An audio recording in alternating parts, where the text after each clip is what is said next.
Comentábamos ayer que una de las aerolíneas que hace vuelos regulares entre Puerto Príncipe, la capital de Haití, y la ciudad de Santiago había suspendido por 15 días esos vuelos, tomando en consideración la gran cantidad de ciudadanos de Haití que estaban siendo rechazados al ingresar al aeropuerto, o tratar de ingresar a Chile en el aeropuerto de Santiago. Pues bien, eso ha significado, ha dejado al descubierto la situación de varios ciudadanos de Haití que están literalmente varados en el aeropuerto de nuestra ciudad. Cristian Pino tiene detalles sobre esto. Cristian, adelante.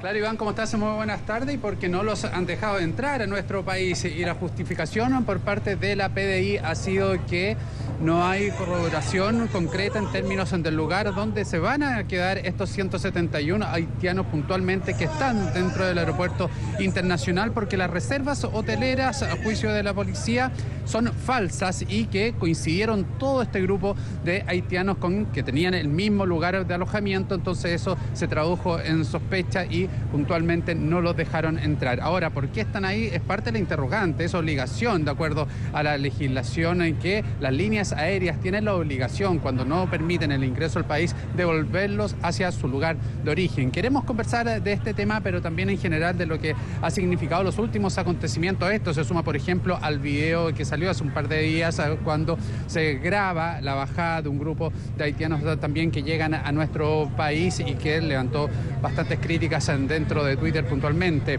Vamos a conversar a esta hora con Rodrigo Sandoval, ex jefe de extranjería y actual académico también de la Universidad San Sebastián. Rodrigo, ¿cómo estás? Muy buenas tardes. Hola, gracias por acompañarnos. ¿Es justificable el hecho, y está dentro de los requisitos, el que si no se tiene un lugar donde estar, donde alojar, para el tiempo que dura este primer permiso, sean devueltos, no les permitan ingresar? La ley no establece con claridad, no establece un listado de documentos que deban presentarse a la hora de justificar el ingreso a Chile en calidad de turista. Por lo tanto, es la policía, es el Contralor Migratorio el que solicita antecedentes que permitan configurar esa causal. Por lo tanto, lo que se hace regularmente es verificar si esa persona tiene pasaje de vuelta y además si tiene medios suficientes para poder mantenerse por sí mismo en el territorio del turismo que declara. Por lo tanto, deja un margen importante abierto a la discriminación, al criterio del propio funcionario, y ese es otro de los tantos vacíos que nuestra normativa de extranjería tan antigua tiene. Y esto es porque no a todos el extranjero, por ejemplo, se le pregunta o se le rectifica si va a alojar donde está escrito o donde declara que va a quedarse. La Policía de Investigaciones tiene facultades para verificar la veracidad de cualquier antecedente que se señale a la hora de justificar el ingreso. Y dentro de eso se encuentra también el lugar donde se va a alojar. Lo que uno debería preguntarse es si esta consulta, esta pesquisa se hace respecto de cada extranjero que llega a Chile o respecto de solamente ciertas personas que por un perfil nacional o un perfil racial son sospechosas de algo.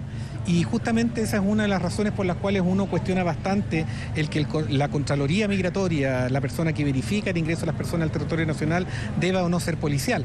Es un tema que es bastante necesario discutir, de si corresponde o no esta función administrativa ser desempeñado por un organismo policial o por un órgano administrativo, que a mi modo de ver parece algo más pertinente a la función que se corresponde. Rodrigo, ¿qué obligación tiene el Estado chileno, el gobierno chileno, para con un grupo de personas, por ejemplo, que no se les permite el ingreso?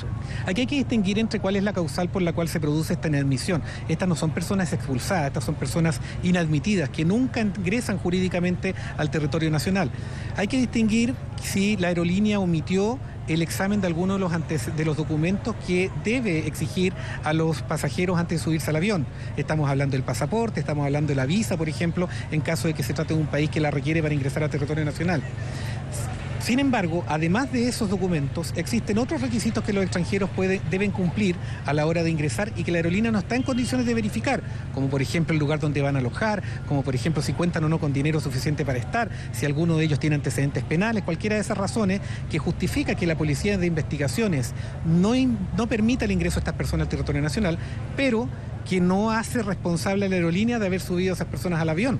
Por lo tanto, ahí la Contraloría ha precisado el momento desde el cual es la aerolínea o es el Estado de Chile a través de la policía o la administración del aeropuerto los encargados de mantener a estas personas. En el caso de lo que estamos hablando hoy día, de estas personas que la aerolínea no tenía cómo saber si este alojamiento era real o no, lo cierto es que lo que correspondería es que sea el Estado de Chile el que se asegura de la mantención de esas personas en tanto estas no son reembarcadas. Cristian, ¿hay alguna gente que ha querido ver en esta reacción de la policía chilena en este rechazo por estas reservas hoteleras que no están demasiado claras, una reacción al famoso video viral de la semana pasada, este video que graba una persona el 25 de febrero. Hay un trabajador del aeropuerto de Santiago, prácticamente entre comillas denunciando que estaba llegando un avión con personas haitianas, todas con un sobre del mismo color, en fin, con una cierta uniformidad en, al parecer, sus documentos. ¿Es posible establecer una relación entre ambas cosas? Sería bastante arrojado hacer una relación entre ambos conceptos, pero sí, tu pregunta nos invita a hacer una reflexión respecto a lo que ha pasado en las últimas semanas. Hemos visto cómo a nivel de redes sociales y a nivel de medios de comunicación, una serie de videos, noticias falsas, conspiraciones entre la presidenta y Naciones Unidas, documentos inventados, han dado cuenta de una especie de pacto secreto, intencionalidad de fuerzas siniestras para atraer y llenar de haitianos este país. Eso da cuenta, a mi modo de ver, de un condicionamiento que se busca hacer de las nuevas autoridades para llevarlas a un determinado foco, a una determinada mirada respecto de lo que debe ser la migración. Y también habla de una ausencia, y esto quiero decirlo con franqueza, una ausencia de parte del gobierno en términos de hacerse cargo. Los gobiernos están para acompañar a la opinión pública muchas veces en la comprensión de ciertos fenómenos que no están en condiciones de conocer o asimilar adecuadamente por la información con la que tienen. Y por lo tanto, al día siguiente de que salió este famoso video del avión con supuestamente mares de migrantes clandestinos, debió haber salido la autoridad señalando que este avión llegó en tal momento, a tal hora, con tales personas, que pasó por tales controles migratorios. Yo puedo haber tenido muchas diferencias con la Policía de Investigaciones, pero si hay algo que la Policía de Investigaciones hace y hace bastante bien, es controlar a las personas que ingresan a territorio nacional. Así que quien suponga o quien dé a entender que esas personas que ingresaron no pasaron por control migratorio, no conoce al Estado de Chile, no conoce a la Policía de Investigaciones y habla desde la ignorancia o desde la mala fe. Ya, también es equivocado sugerirlo de esa manera. Entonces, ahora, la otra posibilidad que se ha hablado, de hecho lo ha deslizado también el próximo gobierno, eventualmente es poner visa, tal como se hizo antes con los nacionales de República Dominicana, poner visa a quienes vienen de Haití. ¿Es un mecanismo efectivo para el control migratorio? Es bueno que hagas la relación con la visa que se hizo el año 2012 a los dominicanos, porque justamente demuestra lo desastroso que puede ser una medida como esa en cuanto se implementa sin atender a otras consideraciones. La migración no se resuelve desde las fronteras hacia adentro. La migración no sucede o deja de suceder si nosotros ponemos controles en la frontera, porque las personas ya están acá, ya están tratando de ingresar, y por lo tanto, si no las dejamos entrar regularmente, van a ingresar irregularmente. Aquí lo que el Estado de Chile debe hacer es intervenir en lo que es la gestión migratoria en Puerto Príncipe, entregando permisos migratorios allá, generando allá condiciones de información para que aquellas personas que vienen desde Puerto Príncipe estén en condiciones de trabajar desde el día 1 acá. Nosotros no tenemos gente en Chile que esté tratando de escapar del Estado. Día a día las filas de extranjería demuestran que no son personas huyendo del Estado o huyendo del control, son personas pidiendo que el Estado entienda que vinieron a trabajar y por lo tanto lo que necesitan es regularizar su situación. El sistema migratorio en Chile, yo lo decía ayer, está fallido. No tenemos capacidad para procesar adecuadamente desde un punto de vista administrativo a aquellas personas que, cumpliendo los requisitos y viniendo por motivos migratorios legítimos, que además la economía necesita, alcancen a trabajar adecuadamente. Si nosotros nos demoramos tanto en entregar los permisos, si no tenemos capacidad para atenderlo suficientemente, es un problema del Estado de Chile y no justifica en ningún caso andar criminalizando la migración. Es decir, Rodrigo, es un fenómeno que ya está establecido y no porque se rechace el ingreso a un grupo de personas una vez, dos veces, va a desaparecer. De ahí entonces que se necesiten políticas de ejecutar que además ataquen un problema, más que un problema, ataquen un fenómeno que además puede tener consecuencias a posteriores que pueden ser mucho peores. Nosotros no tenemos idea hoy día de las consecuencias a largo plazo, como tú dices, que vamos a tener en materia migratoria. Hoy día hay niños que están repitiendo de curso porque no entienden el idioma y por lo tanto van a salir del sistema escolar con 2, 3 años de retraso. Hoy día estamos impidiendo que profesionales, porque siempre se habla de la migración calificada, que vamos a llamar, les aviso, hace mucho rato que la migración calificada ya llegó a Chile. Hay muchos haitianos que son abogados, ingenieros, arquitectos, profesores y que no trabajan en eso y trabajan en cualquier otra cosa simplemente porque no tenemos la capacidad para poder procesarlo adecuadamente. Tenemos desafíos en términos educacionales, tenemos desafíos en términos de cómo vamos a convivir entre personas que venimos de códigos culturales distintos, y en lugar de estar discutiendo si la migración va a venir o no va a venir, deberíamos estarnos preocupando de ese tipo de temas que nos van a pesar la cuenta en 10, 15 años más, y vamos a estar lamentando, como hoy día lamentamos con los pueblos originarios, cómo no fuimos capaces de procesar esas diferencias en un contexto contexto de valoración de la diversidad en lugar de criminalizar al que es distinto. Ahora, muchísima gente, Rodrigo, se pregunta si el hacer una política de puertas abiertas para los inmigrantes, que es de alguna manera lo que se entiende en su planteamiento, no implica una carga fiscal excesiva o una carga fiscal mayor para los servicios que tiene que proveer el Estado, y si y convive también esa idea con este fantasma de que estas personas vienen a quitar el trabajo, de que vienen a ocupar lugares en los servicios públicos que probablemente deberían estar destinados prioritariamente a los chilenos. En fin, esa idea, por supuesto que está presente también en la sociedad, digamos. Dos cosas. La primera cuestión es la premisa. La verdad es que lo que yo sostengo, más que una política de fronteras abiertas, es de una migración ordenada, una migración informada y una migración segura, tanto para las personas que nos encontramos acá como también para las personas que vienen. Cuando nosotros hablamos de flexibilización migratoria, de facilitación migratoria, lo que estamos diciendo es que ningún país gana con no tener idea quiénes son los migrantes que están acá. Si nosotros seguimos criminalizando la migración, lo único que vamos a provocar es que emerja y aumenta la migración sumergida, la migración escondida. Y los estados se hacen seguros en la medida que tienen información y tienen control, y por lo tanto el peor enemigo no es la migración, el peor enemigo es la migración irregular, y contra eso es contra lo que hay que combatir. Respecto al otro lado de tu pregunta, que tiene que ver con la ya vieja, aburridora pero consistente tesis de que las personas vienen a quitar empleo y a ocupar los cupos sociales, no es responsabilidad de los migrantes, que son personas que vienen llamadas por la economía a trabajar, a hacerse cargo de los déficits que nosotros como Estado tenemos para cubrir las necesidades sociales de nuestra población.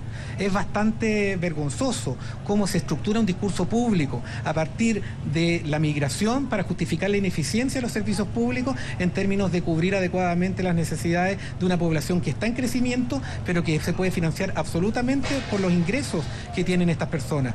Solamente una reflexión que hacía el académico Joaquín Barañao hace un tiempo, y que lo pueden ver, está en las redes, y que hace un ejercicio bastante simple, que es hacer una estimación de cuánto se obtiene por ley de impuesto a la renta y por ley de impuesto al valor agregado, porque los extranjeros solamente existen en Chile. Y solamente en esa cantidad estamos hablando de 6 veces la cifra que se acusa que los extranjeros gastan en términos de servicios públicos. Un ejemplo, en Reino Unido se hizo alguna vez algún estudio en donde se comprobó que los migrantes por vía de tributos devuelven un 34% más de lo que se gastan ellos en términos de seguridad social, con las diferencias que hay entre la seguridad social en Reino Unido y las que hay acá. Lo que quiero decir con esto es que la migración no es un costo, la migración es una oportunidad y es una gran inversión en la medida que la sepamos gestionar. Pero ya está bueno que dejemos de echarle la culpa a los migrantes por la capacidad que los que estamos en el gobierno o los que estamos en la actividad política hemos tenido en términos de generar herramientas adecuadas para poder gestionar la migración. Es un debate que tiene que tener más información también, Rodrigo. Respecto de lo mismo, respecto de lo que tiene, de las obligaciones del Estado para con seres humanos, finalmente. Usted dice, estas personas están inaceptadas, no han entrado al territorio chileno. De alguna manera hay una obligación moral con gente que está ahí varada en el aeropuerto de Santiago. Yo me recuerdo esa vieja película con Tom Hanks de la terminal. Espera un poco, no te escucho, que hay un fan tuyo. Iván, que tuvimos una pequeña interrupción, no pudimos escuchar bien la pregunta. Sí. ¿Ahora sí? Vamos, sí, dame un segundo. Ya, sí. No, vamos a tener que... No, repíteme nomás, dale. Ya, parece que se calmó la situación ahí. Rodrigo, sí, es que tenemos un problema con la imagen, Cristian. Porque la persona está atrás haciendo algunos gestos. Sí. La cámara aguanta un feo. Perfecto, aquí nos va a ayudar Carabineros. A ver. Ahí está. Perfecto. Sí, Rodrigo, perfecto, ahora sí, para terminar. Sí, ahora lo último. Respecto de la obligación que tiene un Estado con gente, con seres humanos. Tú decías, estas personas no alcanzaron a ingresar a Chile, no están dentro del territorio chileno. Y lo que te decía es que recordaba esa vieja película con Tom Hanks, que parece que estaba basada en un caso real, según recuerdo, de esta persona que pulula en un aeropuerto porque no tiene pasaporte, no tiene para dónde ir ni cómo ir legalmente. Estas personas probablemente no tienen ningún dinero para volver a Haití. Si no se hace cargo la aerolínea, mientras tanto, ¿quién se preocupa de que estén en una situación de cuidado de al menos su dignidad y sus necesidades básicas ahí mientras están en el aeropuerto de Santiago? Eso está absolutamente zanjado por la Contraloría General de la República en un dictamen, si no me equivoco, hace unos 2 años. La Contraloría hace una distinción súper clara en términos de cuál es la causal por la cual la persona fue inadmitida. Si la causal es una de aquellas que debieron haber sido verificadas por la aerolínea, hasta que esa persona desde que esa persona es inadmitida hasta que finalmente es reembarcada, corresponde que lo financie la aerolínea. Pero si se trata de aquellas cuestiones que responden a criterio migratorio y que no pudieron ser previstas por la aerolínea, quien responde es el Estado de Chile a través de, en este caso, la Policía de Investigaciones y el aeropuerto. Lo que no puede suceder es que estas personas estén sin ningún tipo de asistencia. Perfecto, como ocurre en el caso, Iván, de las imágenes que veíamos ayer en el video también, que hay personas con la necesidad de alguna asistencia médica estando ahí en el aeropuerto. Rodrigo, te queremos agradecer el hecho que haya estado con nosotros analizando este tema, Iván, puntual con relación a lo que pasa en el aeropuerto, pero también obviamente de lo que significa todo este fenómeno migratorio que ha estado presente en la difusión ya marcadamente en las últimas semanas por los acontecimientos que describíamos. Un tema muy interesante, le agradecemos a Rodrigo Sandoval, por cierto, también a ti, Cristian, muchas gracias, buenas tardes. Buenas tardes.